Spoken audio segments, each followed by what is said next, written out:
Welcome to the Deep Dive. Great to be here. So today we are diving deep into a really interesting recent post by whistleblower Matthew Brown. Yeah, this one's caught a lot of attention. It really has. And what's fascinating is it's not just, a straightforward text message.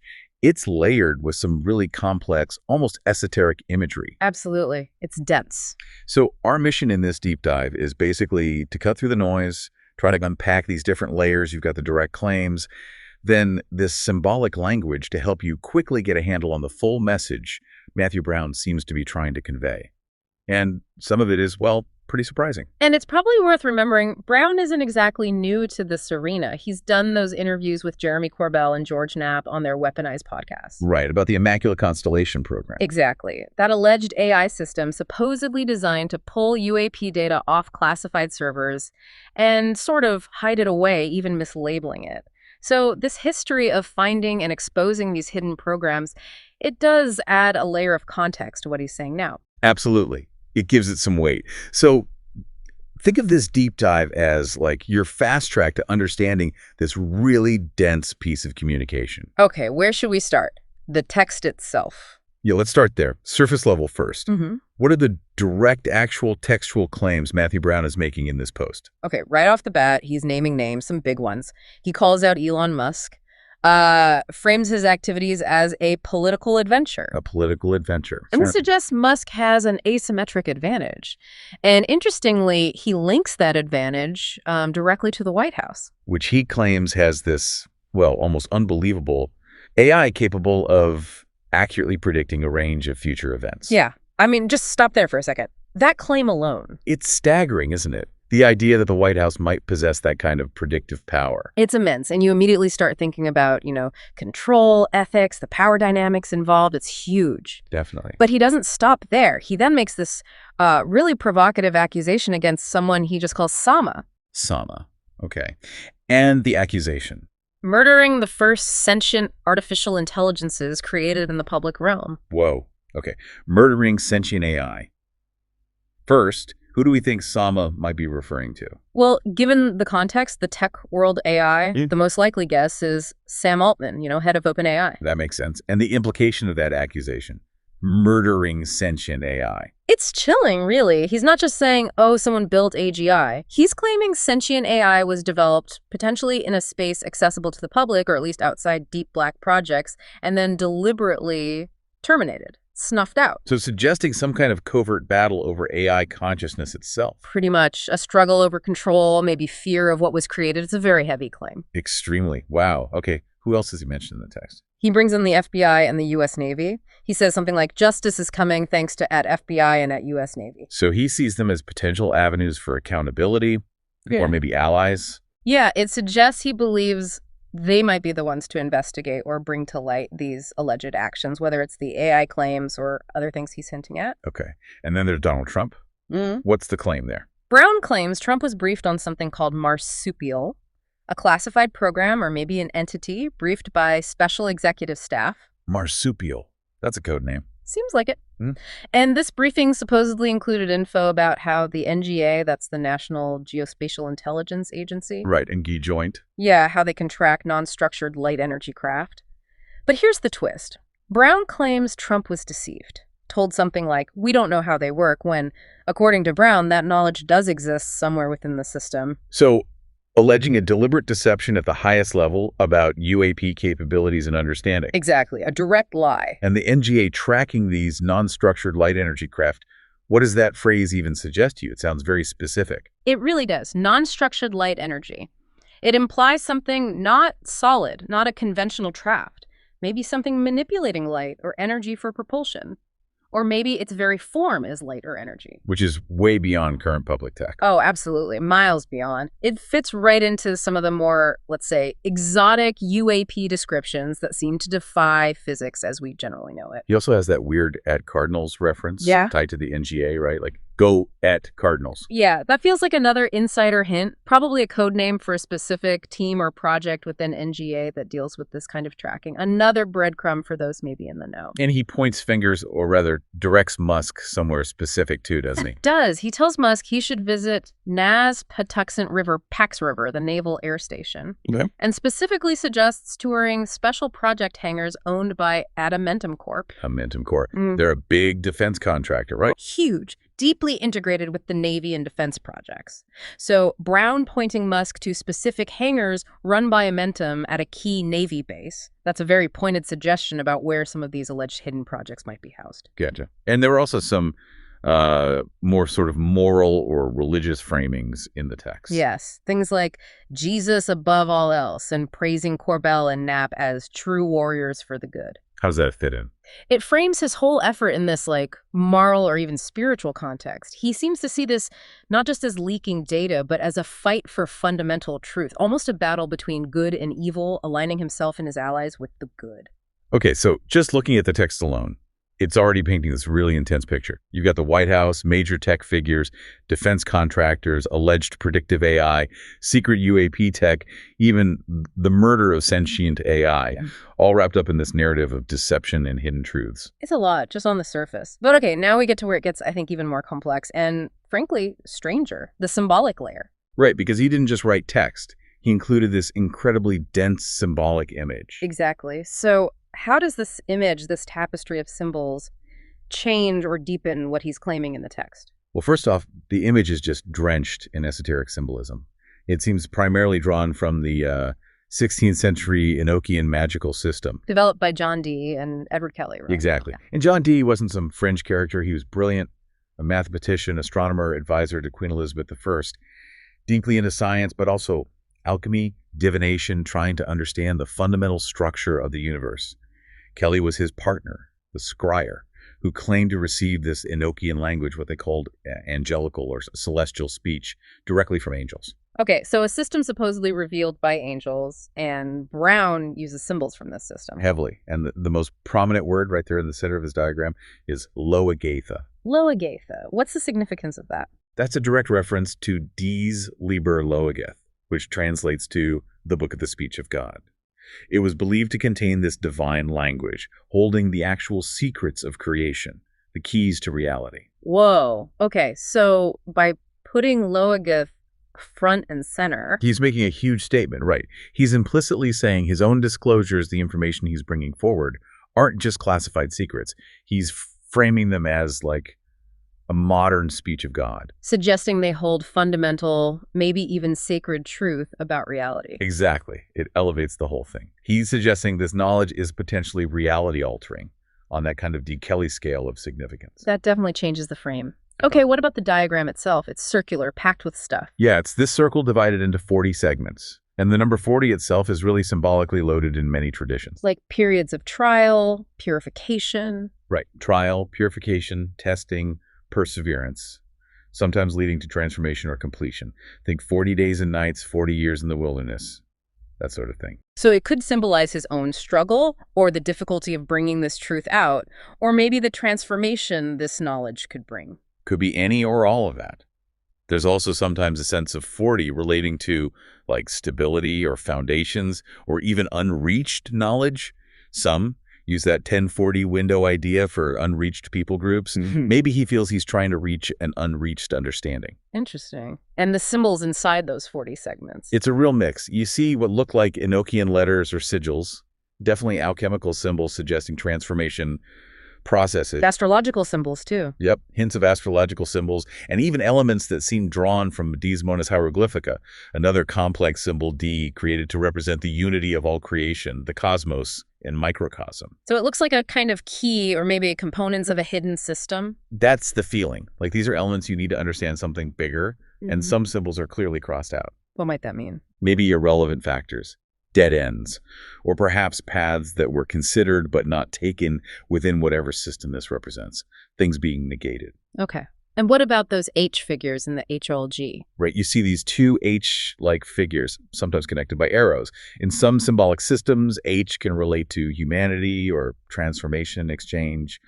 Hard to say definitively. And the annotation HOL, GSOL, almost certainly suggests holy. And G? Well, G is huge in many esoteric traditions. Geometry, gnosis, meaning spiritual knowledge, God, the generative principle. It points towards something fundamental, sacred, maybe the underlying structure or intelligence. Okay, so the diagram itself is incredibly layered. Now, what about the words flanking it at the bottom? Galads and Aborimon. Yeah, these are really interesting. Galads seem strongly connected to Galgaliel, who is, in some Enochian-derived angelology, an angel associated with the sphere of the sunlight, wisdom, revelation. So Galads could represent the forces of truth, revelation, the light bringing these secrets out. That seems like a very plausible interpretation, representing the positive, truth-revealing force behind his work. And then you have Aborimon. Which sounds less positive. Considerably less positive, yeah. The Boromon suffix immediately makes you think of, well, demons or negative entities in occult lore. Right. And it's hard not to hear abortion or termination. It might even connect to figures like a Abizu, a female demon in some traditions associated with miscarriages and infant mortality. Wow. So representing the opposite force, deception, suppression, maybe the active killing of potential or truth? Exactly. And think back to his text claim. About murdering sentient AI. Right. So Aborimon could directly symbolize that the termination, the abortion of this nascent AI consciousness, or more broadly, the forces trying to suppress or destroy the truths he's revealing. So the juxtaposition isn't accidental. Galads versus Aborimon. It's painting this as a cosmic struggle. Light versus dark, revelation versus suppression playing out around these secrets. It frames his whistleblowing not just as leaking government files, but as participating in this deeper battle. Okay, so this deliberate use of really specific, really deep esoteric symbolism, it tells us Brown probably sees this whole situation as going way beyond just classified tech or politics. Yeah, it feels like he's suggesting it touches on metaphysics, maybe non-human intelligence, the fundamental nature of things, much like Dee was trying to understand. It's also a filter, isn't it? Speaking on multiple levels at once. Absolutely. Communicating one thing to the general audience reading the text, and something much deeper, perhaps, to those who can read the symbols. Okay, let's move to the final piece of this puzzle. The signatures at the very end of his text. They look very deliberate. Yeah, definitely not random. He ends with two strings, MMTU and then ABORYMON. MTU. What are we thinking there? Sources seem pretty quiet on that one. It's really obscure. Could be an initialism for anything, really. Maybe a project name, a phrase, maybe part of a cipher key, or even a reference to some specific group or knowledge system we just don't know about. So its main function might just be its obscurity, a signal to insiders. That seems likely. It's like a breadcrumb. If you know, you know. If you don't, it's just noise. Or maybe it's a puzzle piece for investigators to try and crack. Okay, and then the second one, ABORYMON. That feels, well, unsettling, especially after seeing Aborimon in the image. It's very close, isn't it? And deeply unsettling. Let's break it down again. ABOR strongly suggests that abortion or termination idea, a violent end. And MON, again, evokes that demonic or negative force idea. The Y in the middle, who knows? Maybe it's part of a cipher, maybe it modifies the meaning somehow. So could this be like a synthesized code word? Or maybe even a sigil constructed from these concepts? It could be. A kind of signature representing the core negative force he perceives, the violent suppression of truth, the metaphorical or literal murder of potential, like the AI, the forces causing the miscarriage of these important projects or revelations. So it acts almost like a final, chilling stamp on the entire message, encapsulating the dark side of the struggle he's depicting. I think that's a really good way to put it. It powerfully ties the specific textual accusation about murdering AI back into the broader symbolic battle represented by Aborimon in the image. It's a condensed symbol of the opposition. Okay. Wow. So let's try and synthesize all of this. We've got the direct claims, predictive AI, UAPs, Marsupial, the AI murder, and then we have this deep, complex layer of Enochian and esoteric symbolism, Loashif, Galads, Aborimon. When we put these together, what's the bigger picture? What's the overall message Brown is likely trying to get across? Well, the esoteric framing, I think, fundamentally changes how you might interpret the direct claims. It's not just about tech specs or government secrets anymore. How so? Take the Immaculate Constellation AI he talked about before, the one finding hidden UAP data. Okay, maybe some see that as just advanced data mining, a technological oracle, perhaps.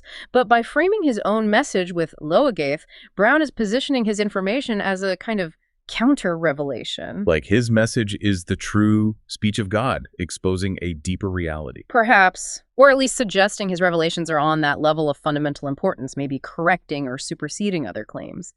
And the UAP and advanced tech stuff, the symbolism links it not just to nuts and bolts engineering, but to something more profound. Like Dee's quest for the underlying secrets of the universe, the keys to reality. Exactly. It connects advanced tech to potentially unlocking fundamental physics, maybe even consciousness or existence itself. So Brown's overall intent seems much, much broader than just exposing one program or scandal. He's painting a picture of pervasive deception covering up truths so big they could rewrite everything. Yeah, truths about AI sentience, UAT reality, maybe new energy sources, things that could redefine civilization. And he's elevating these issues beyond just political or military secrets into something almost spiritual, ontological, reality bending. So he's positioning himself less like a standard whistleblower and maybe more like, well, a modern John Dee.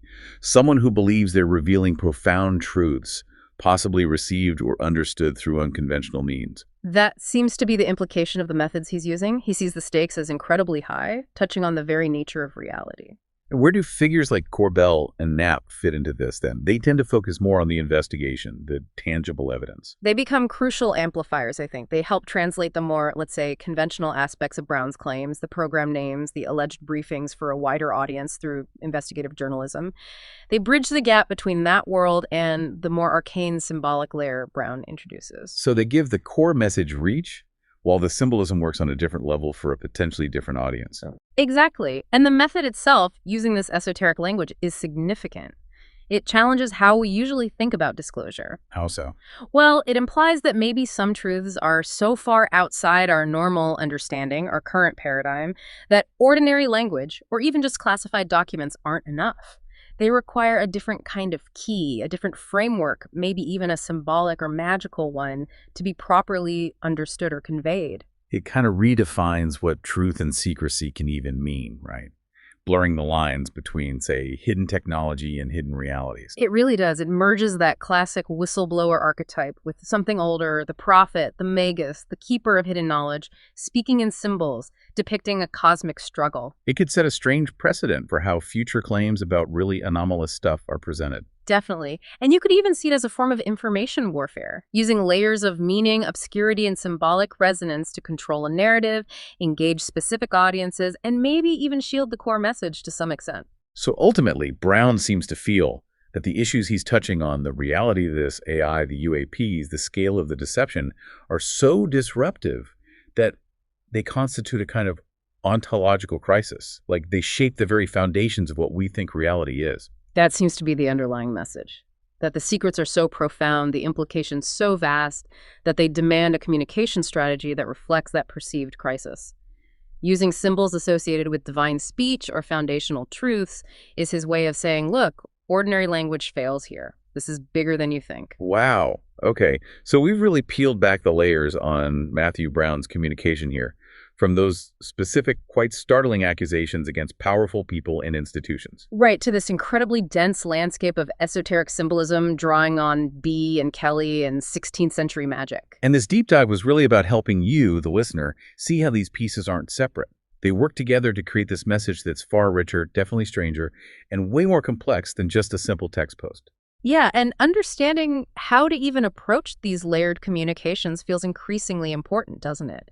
Especially in a world saturated with information where claims are being made that really push the boundaries of perceived reality. You absolutely have to look beyond just the surface text. You have to ask, what else is being communicated here? Which leaves us with, I guess, a final thought to maybe chew on. What does it really signal when the act of whistleblowing itself, which we usually associate with leaked documents, political scandals, government programs, starts to borrow the language of the occult, of the divine, to get its point across? Does it suggest that the secrets being guarded are maybe not just technological or political anymore, but perhaps something more fundamental? Something about the very nature of reality itself? Something to think about.